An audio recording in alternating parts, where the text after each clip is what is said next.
Chapter 8. The Goblins.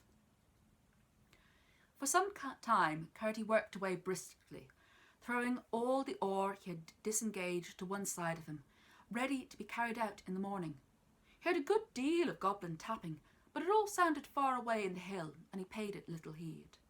Towards midnight, he began to feel rather hungry, so he dropped his pickaxe and got out a lump of bread which in the morning he had laid in a damp hole, sat down on the heap of ore, and ate his supper.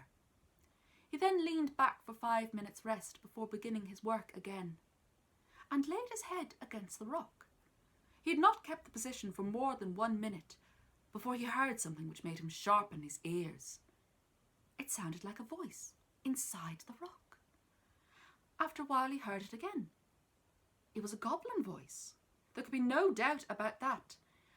And this time he could make out the words. "Hadn't we better be moving?" A rougher, deeper voice replied. "There's no hurry. That wretched little mole won't be through tonight if he works ever so hard. He's not by any means at the thinnest place." "But you still think the load does come through into our house?" said the first voice. "Yes, but a good bit further on than he's got to yet. If he had struck a stroke more to this side here," and the goblin began to tap the very stone, as it seemed to Curdy, against which his head lay, "he would have been through. But he's a couple yards past now, and if he follows the load, it'll be a week before it leads him in. You see it back there? That's a long way. Still, perhaps in case of accidents, we should be as well to get going. Helfer, you take the great chest. That's your business, you know." "Yes, Dad," said a third voice. "But you must help me get it up on my back, for it's awfully heavy, you know." "Well, it isn't just a bag of smoke, I admit, but you're as strong as a mountain, Helfer." "If you say so, Dad. I think I'm all right, but I could carry 10 times as much if it wasn't for my feet." "That is your weak point, I confess, my boy." "Ain't it yours too, Father?" "Well, to be honest, it's the weakness of all goblins. Why they come so soft, indeed, I have no idea. Especially when your head's so hard, you know, Father. Yes, my boy, a goblin's glory is his head. To think how the fellows up there have to put on helmets and things when they go fighting. But why don't we wear shoes like them, Father? I should like it, especially when I've got a heavy chest like this on my head." "Well, you see, it's not the fashion. The king never wears shoes." "The Queen does." "Yes, but that is for distinction. The first queen, you see, I mean the king's first wife, she wore shoes, of course, because she came from upstairs. And so when she died, the next queen would not be inferior to her, as she called it, and would wear shoes too. It's all pride. She is the hardest in forbidding them to the rest of the women." "I'm sure I wouldn't wear them. No, not for that. I wouldn't," said the first voice, which was evidently that of the mother of the family. "I can't think why either of them should." "Didn't I tell you that the first woman came from upstairs?" said the other. "That is the only silly thing I ever knew His Majesty guilty of. Why he should marry an outlandish woman like that. And one of our natural enemies too. I suppose he fell in love with her. Pooh, pooh. He is just as happy now with one of his own people." "Did she die very soon? They didn't tease her to death, did they?" "No, dear, no. The king, he worshipped her very footmark."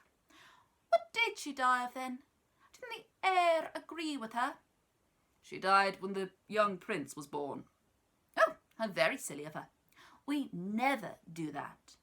It must have been because she wore shoes." "I don't know about that." "Why do they wear shoes up there?" "Ah, now that is a sensible question, and I will answer it.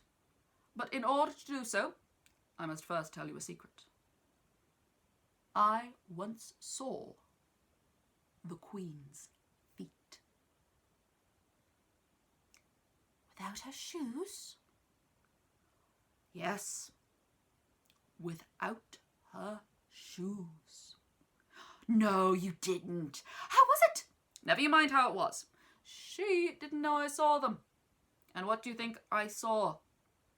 They had toes. Toes? What's that? You may well ask. I should never have known if I had not seen the Queen's feet. Just imagine. The ends of her feet were split into 5 or 6 thin little pieces. Oh, horrid! How could the king fall in love with her? You forget, she wore shoes. That's why she wore shoes. All of them up there, men and women too, wear shoes. They cannot bear the sight of their own feet without them. Ah, now I understand. If I had ever wished to hear you wishing to wear shoes again, Helfer, I shall hit your feet. I will. No, mother, no, pray don't. Then you don't. Oh, but with such a big heavy box on my head. A horrid scream followed, which Curdie interpreted as the reply to a blow from the mother goblin upon the feet of her eldest. Well, I never knew so much before, remarked a fourth voice. Your knowledge is not quite universal yet, said the father. You were only 50 last month. Mind you see to the bed and the bedding, and as soon as we finish up our supper, we'll be up and going. What are you laughing at, husband? I'm laughing to think of the mess the miners will find themselves in. Somewhere before this day 10 years. Why? What do you mean? Oh, nothing. Oh, yes, you do mean something. You always mean something. That's more than you do, dear wife. That's as may be, but it is not more than I find out, you know. You're a sharp one. What a mother you've got there, Helfer. Yes, father. Well, I suppose I must tell you. They're all at the palace consulting about it tonight, and as soon as we get away from this place, I shall go and hear what this night they have fixed upon. I should like to see the young ruffian there on the other side, struggling against the agonies of... His voice dropped so low that Curdie could only hear a growl. The growl went on in a low bass for a while, as inarticulate as if the goblin's tongue had become a sausage. And it was not until his wife spoke again that it rose to its former pitch. But what shall we do while you're at the palace? She asked. I will see you safe in the new house that I've been digging for you the last 2 months. Podge, mind the table and chairs. I commit them to your care. The table has 7 legs, the chair each 3. I shall require all of them at your hands.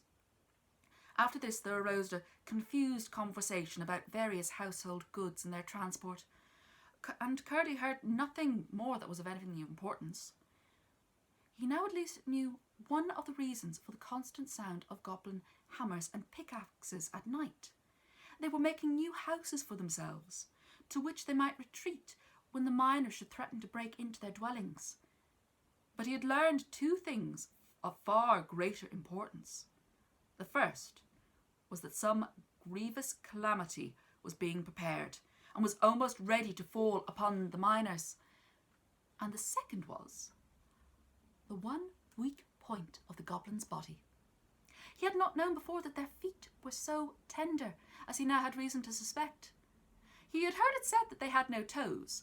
He had never had opportunity of inspecting them closely, though in the dusk which they always appeared, he could not satisfy himself as to if this report was correct. Indeed, he had not even been able to satisfy himself as to whether they had fingers, although it was commonly said to be the fact.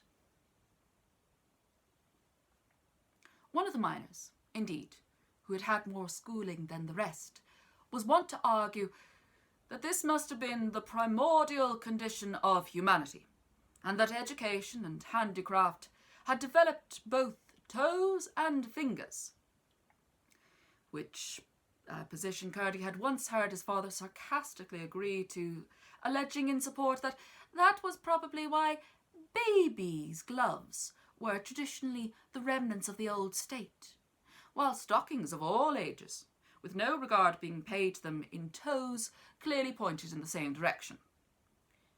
But what was important was the fact concerning the softness of the goblin's feet, which he foresaw as useful to all miners.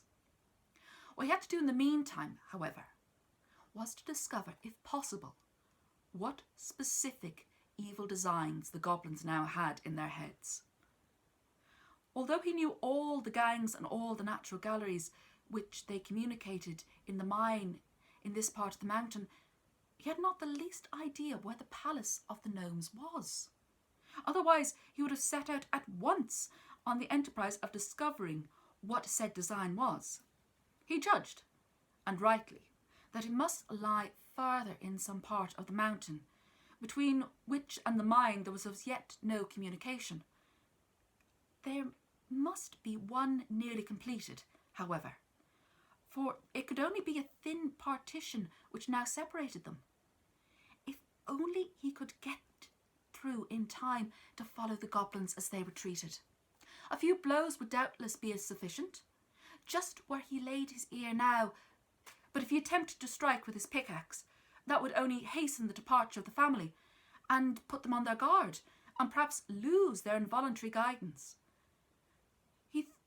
He therefore began to feel the wall with his hands, and soon came upon some stones that were loose enough to draw back with little noise. Laying hold of one of the stones with both hands, he drew it out gently and let it softly down. "What was that noise?" said the goblin father. Curdie blew out his light, lest it should shine through. "Must be that one miner who stayed behind the rest," said the mother. "No, he's been gone a good while. I haven't heard a blow for nearly an hour. Besides, it wasn't like that." "Then I suppose it must have been a stone carried from the brook inside." "Perhaps. It'll have more room by and by." Curdie kept quite still. After a while, hearing nothing but the sound of their preparations for departure, mingled with the occasional word of direction, and anxious to know whether the removal of the stone had made an opening into the goblin's house, he put out his hand to feel. It went a good way, and came in contact with something soft. He had but a moment to feel it. It was so quickly withdrawn, and it was one of the toeless feet of the goblins. The owner gave a great cry of fright. "What's the matter, Helfer?" "A beast came out of the wall and licked my foot." "Nonsense. There are no wild beasts in our country," said his father. "But it was, father. I felt it." "Nonsense, I say. Will you malign your native realms and reduce it to the level of the country upstairs? That is swarming with wild beasts of all description." "But I did feel it, father." "I tell you, hold your tongue. You are not a parrot." Curdie suppressed his laughter and lay as still as a mouse, but no stiller. For every moment he was nibbling away with his fingers at the edge of the hole. He was slowly making it bigger, for there the rocks had been much shattered by the blasting.